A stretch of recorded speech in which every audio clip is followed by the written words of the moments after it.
Welcome to this video entitled, What is an emotional trigger?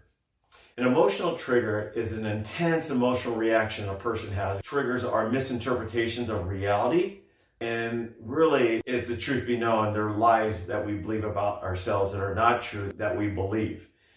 And did you know that social scientists and researchers have explored this in the last 20 years, and what they have found with emotional triggers is when they put research participants in what we call brain SPECT scans, in images where they can actually see inside the brain, when someone emotionally triggers, their literal brain cramps up and they have a visceral reaction to what someone says or does, and it's really a hurt or offense.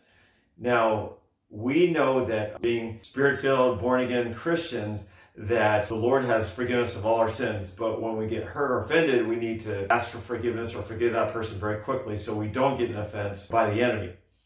But here's the thing, is that we still deal on some level with a knowledge of good and evil. In fact, it manifests in our body and in our brain, so we can't discern 100% reality.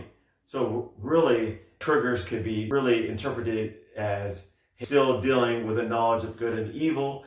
And this is how it's manifested. When someone says or does something, it could be totally innocent, but we could take it the wrong way and still get offended. And so we need to see emotional triggers as gifts, and we'll talk about that later on. We'll see you in the next video. Thank you.